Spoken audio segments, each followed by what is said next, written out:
काही लोक देवच मान्य करत नाही. बरेच अकलीचे देवळ काढणारे आहेत, ते देवच मानत नाही. पहा, आमच्या समाजाकडे एक मुलगी जन्माला आली आणि तिने जन्माला आल्यापासून कुठेतरी वाचलं, कुठेतरी ऐकलं, या जगात देव नाही आणि या जगात देवाची होतीच नाही. ती पोरगी देवच मान्य करत नसायची. लग्नाच्या वयात आली तरी पण देव मान्य करीत नसायची. पण बाप बाप म्हणला आपण हिचं लग्न एखाद्या आळंदीच्या महाराजासोबत लावून देऊ. मग तो कीर्तन करीत जाईल, बाकी तो घरी जाऊन जाईल, नाही म्हणलं तर बंद होईल. म्हणून मानावं लागेल तिला. ऐका जरा बारीक, तिचं लग्न त्या आळंदीच्या महाराजासोबत लावून दिलं आणि 2 महिन्याने आम्ही आळंदीच्या महाराजाला भेटायला गेलो. त्या आळंदीच्या महाराजाच्या गळ्यात माळच राहिली नाही. किती पक्की असेल बाई आता तुमच्या ध्यानात आलं. मी त्याला विचारलं, का रे बाबा, तुला परवडत नाही का, का सोडलं तू? तो म्हणला, महाराज, आमच्या घरच्यांनी सांगितलं आता जर माळ काढली नाही तर मी नांदणार नाही. मग काय भाकरी खायला तुपल्या घरी येऊ, सप्त्यावर कवर जगायचं? म्हणून काढावं लागली माळ. माळ काढून टाकली आणि असं नांदगावामध्ये सप्ताह सुरू झाला की ती बाई माहेर गावाला निघून जायची. मग माहेरच्या बायाने विचारलं, का ग सकू, मध्येच का आली तू? ती म्हणायची, आमच्या गावात तसलं सुरू झालंय. सप्ताह म्हणलं, पाप लागलं, काय करायचं? म्हणून तसलं सुरू झालं. हिला काही कळलं नसतं. काय असतं का तुमच्या गावात? अगं ते नाही का ग, ते खोड आणि त्याला तरी कुंभाबाडी. पण वाजीनं म्हणत नव्हती महाराज, इतकी बेकार बाई होती. हिला काय कळलं नाही. अगं काय असतं ते खोड, कसं असतं ते? अगं ते नाही का ग, 2 जण पुढे येऊन एवढं, पण गायन म्हणत नव्हती महाराज. इतकी बेकार बाई होती. तिच्या पुढे काय धडक घ्यावा का? इतकी निर्दयी आणि देवाला न मानणारी बाई होती. पण ऐका, देव कृपा करतो महाराज. हिरण्यकश्यपूच्या घरी सुद्धा भक्त प्रल्हाद जन्माला आणण्याची ताकद आहे त्याच्यात. तिच्या पोटी 2 मुलं जन्माला आले आणि जन्माला आल्याच्या नंतर त्या आळंदीच्या क्षेत्राने ठिकाणी शिकायला गेले. शिकायला गेल्याच्या नंतर हरिभक्त परायण होऊन आले. आणि आता जर कुणी पाहुण्या मंडळीने जर त्या आईला विचारलं, आई तुमचे पोरं काय करतात? ती म्हणायची, आमचे पोरं तसलं करतात, पण कीर्तन करतात म्हणत नव्हती. इतकी बेकार बाई आहे. किती आयुष्य कवर जगणार आहे माणूस. माणसाला आयुष्य अल्प आयुष्य मानव देह, शतक गुणिले ते अर्धरा तर काय.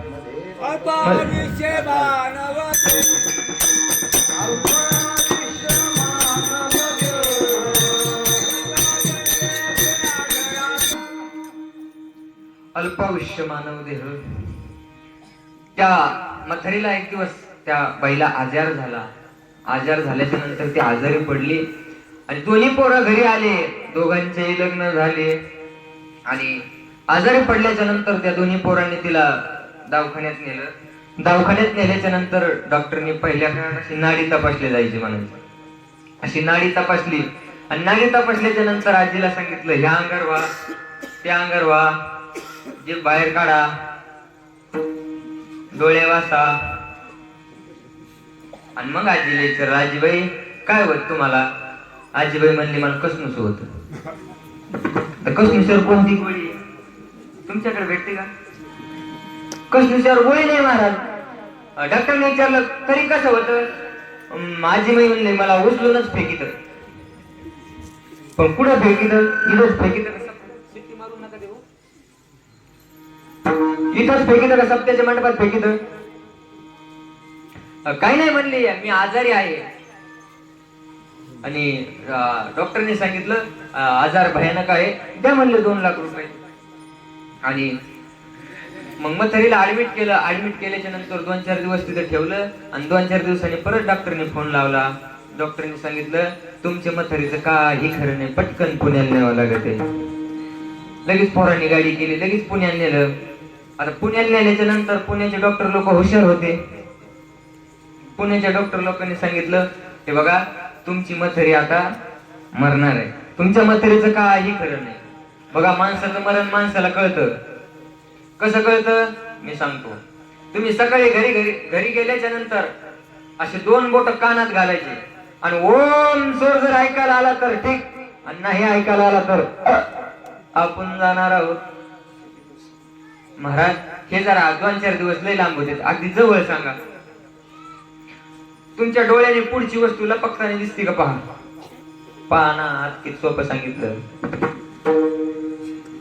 दिसत असली तर ठीक, आणि नसल दिसत तर आपण काही सणार्थात जाणार आहोत.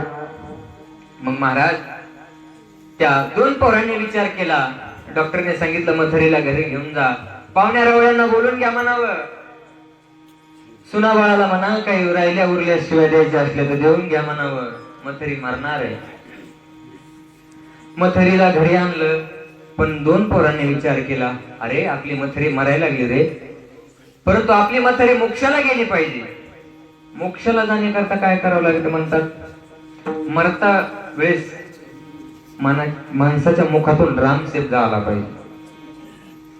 राम शब्द आला का माणूस मोक्षाला जातो म्हणतात. मग मथुरीला सांगितलं, पोरांनी विचार केला, अरे हिच्या भाषेतच नाव आहे रामभाऊ. रामभाऊ फोन केला, रामभाऊ लवकर ये, मथुरी मरायला लागली. मथुरी अशी बाजार टाकली, रामभाऊला खुर्ची दिली बसायला. रामभाऊ नावाचा ग्रस्त तिच्या समोर बसला. आणि मग पोरांनी विचारलं, मथुरे कोण दिसतंय तुला समोर? मथुरी म्हणजे मला काय दिसाना का, माझ्या काय डोळ्याचे खासड झाले का, मला दिसत आहे चांगलं. अरे मग दिसत आहे तर सांग, मला काय माहिती काय? अरे मग दिसत आहे तर सांग, मला माहितीये. अरे मग माहिती आहे तर सांग ना कोणी? शंभूचं मुळे पूर्व म्हणली, पण रामभाऊ म्हणली नाही. इतकी बेकार मथुरी होती महाराज.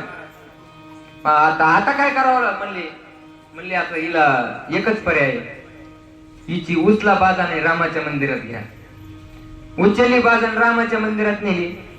आता रामाच्या मंदिरात नेल्याच्या नंतर मग मथुरीला विचारलं, मथुरे हे मंदिर कशाचं आहे? मथुरी म्हणली, मला काय दिसना काय, माझ्या काय डोळ्याचे खासड झाले काय, मला दिसत आहे चांगलं. अरे मग दिसत आहे तर सांग ना कशाचं आहे? मथुरी म्हणली, मला काय दिसना काय, मला दिसत आहे चांगलं. अरे मग दिसत आहे तर सांग ना कशाचं आहे? दशरथाच्या पोराचं मंदिर आहे म्हणली, पण रामाचं मंदिर म्हणली. इतकी मथुरी बेकार होती. अशी मथुरी कवर जगू ठेवा, मला आवडत नाही. मथुरी एक दिवस मथुरी मेली. पण 2 पोरांनी विचार केला, अरे आपली मथुरी मेली, पण आपली मथुरी मोक्षाला गेली पाहिजे. मग असं म्हणतात, मेलेल्या माणसाचे हाड सुद्धा काशीला नेऊन टाकले की माणूस मोक्षाला जातो. खरंच जातो, मी जाऊन आलेलो एकदा. मग त्या 2 पोरांनी विचार केला, आपण असं करू, आपल्या मथुरीचे हाड काशीला नेऊन टाकू. मग ते लहान्याने असा एक डबा घेतला, त्या डब्यात ते हाड टाकले, अशी मागाळ काही शाक घेतली, ती डबा त्या शाकीत टाकला, अशी आळी केली, गाडीला टीक आणली, लगेच पुणे स्टेशनला गेला. आणि पुणे स्टेशनला गेल्याच्या नंतर लगेच काशीला जाणारी गाडी धरली. आता मला नाही माहित बरं का काशीला जाते का दुसरीकडे कुठे जाते. काशीला जाणारी गाडी धरली आणि काही कारणास्तव 2 दिवस गाडीमध्ये थांबणार आहे म्हणून त्या मित्राने विचार केला, अरे आपल्या मित्राचं गाव जवळच आहे, मित्राच्या गावाला जाऊन येऊ. 2 दिवस थांबायचं होतं आणि 3ऱ्या दिवशी निघायचं होतं.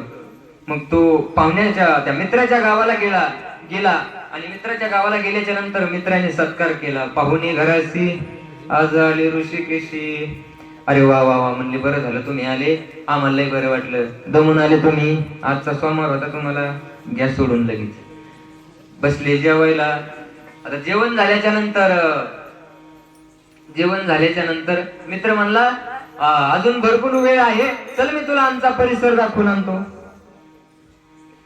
मग परिसर बघायला गेल्याच्या नंतर मित्र गेला परिसर बघायला, परंतु मित्राच्या बायकोला नाद होता पाहुण्याच्या पिशव्या उचकायचा नाद. हिने ती चेन खोलून पाहिली, तिला ते डबा दिसला. आता डबा दिसल्याच्या नंतर मग त्यात काहीतरी असणच ना, ताण लाडू भूक लाडू, मग गपचिप्त बसव ना. तिने ते डबा खोलला, सारे हाड दिसले. म्हणली, बाई मेल्याने खाल्लं तर खाल्लं, घरी आणलं पाव. मग उचलला डबा आणि फेकला नालीमध्ये. आता दुसऱ्या दिवशी मित्र आला आणि दुसऱ्या दिवशी सकाळी काशीला गेला. काशीला गेल्याच्या नंतर ब्राह्मण देवाने सगळे मंत्र म्हणले. काढा म्हणले म्हातारी बाहेर. पुढे तुमची म्हातारी, उशीर झालाय, काढा लवकर म्हातारी बाहेर. आहे म्हणले बॅगीतच आहे म्हातारी. सगळे मंत्र म्हणले आणि मग त्याने डब्यात पाहिलं तर म्हातारीच गायब. मग तो म्हणला ब्राह्मण देवाला, देवा म्हातारीने कवाली कच उडी मारली, मिळत नाही. पुन्हा घरी आला. घरी आल्याच्या नंतर मोठ्या दादाला म्हणला, मोठे दादा हे बघ मला नाही जमलं रे, म्हातारीने कवाली कच उडी मारली, मिळतच नाही म्हणला. मोठ्या म्हणला, मला माहिती होतं तुला जमणार नाही. ती म्हातारी काय सुंदर भजन करणारी होती का? अहो नव्हती, ती सुंदर भजन करणारी नव्हती. पण मोठा म्हणला, हे बघ मी म्हातारीपेक्षा हुशार आहे. मी एका हाडाची भुकटी करून एका डबीत भरून ठेवली. एका डबीत भरून ठेवली. पण आता असं करू, आता तू एकट्याने नाही जायचं, आपण सहपरिवार सहकुटुंब जाऊ. तू बायकोला सांगायचं नाही, मी माझ्या बायकोला सांगणार नाही. लहान इमानदार होता, लहान नाही सांगितलं, पण मोठ्याने सांगितलं. मोठा म्हणला, हे बघ आपल्या म्हातारीच्या हाडे आपल्याला काशीला नेऊन टाकायचे. आता दुसऱ्या दिवशी संक्रांत होती. जिला वावसाला जाईल तिला वावसाला जाते का तुमच्याकडे? अरे मावसा झोपल्या काय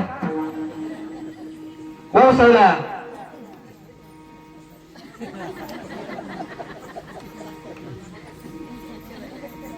वावसाला जातेत ना. ही जिला वावसाला जाईल तिला तुला म्हणून सांगते, बघ आपला नवरा म्हणला कोणालाच सांग नको, पण तुला आपल्या जीवातली म्हणून तुला सांगते. आता दुसऱ्या दिवशी सांगत सगळ्या गावाला कळलं. तर सगळ्या गावाला कळलं. गाडीत बसले, मोठी गाडी केली, गाडीत बसले. लहान पुढं बसलं आणि मोठं मागं बसलं. ते पुढून माग कुणाचं, दादा खिशाला हात लाव, दादा मग तरी ऐका पाय. तो म्हणा हाय आई जाम ठेव. आणि काशीला गेल्याच्या नंतर गाडीतून उतरले. लहान म्हणला हळूच उतर बरं, मग तरी उडी मारी. काशीचा लय राग यायचा मग तरीला.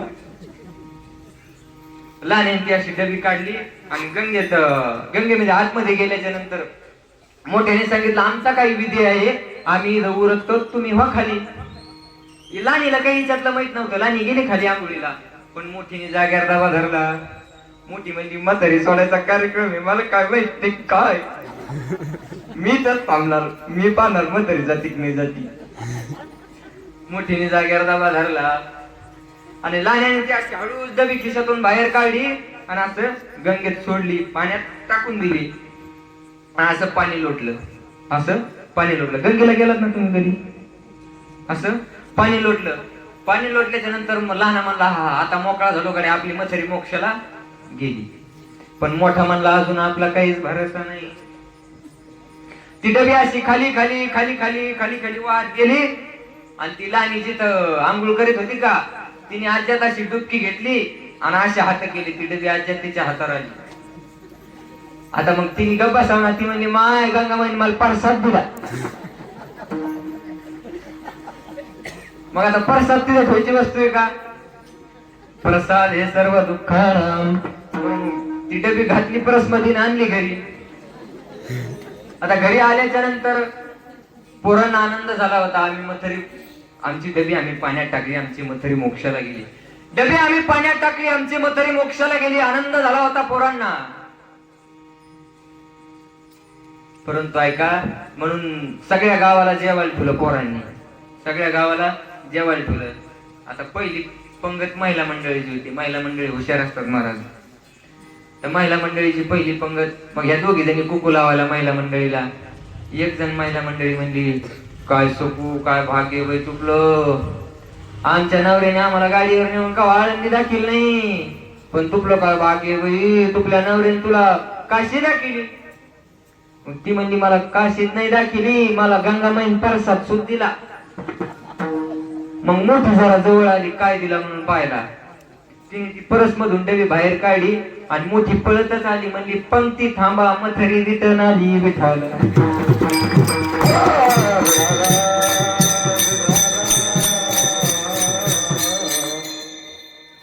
तुमचे चेहरे असे फुलते राहू द्या, म्हणजे मला जोर येतो. असं अजून मधून कधी फवारा मारी जाईल मी, त्याचं काही नाही. पण काही नाही, मरेल चेहरे बसल्या जातात महाराजा पुढं. परवा दिवशी माझ्याकडे एक असं कीर्तनाला बसलं, ते माझ्याकडे पाहायचं निस्तास करत. आता मी म्हणलो त्या काय केलं याला, तू फुटाने खात काय रे, त्याचा मेळ नाही, तुमचे चेहरे असे फुलासारखे राहू द्या. मग त्या देव ज्याला कळून घ्यायचं त्याने देवाचं अस्तित्व मान्य केलेलं असलं पाहिजे. आणि देव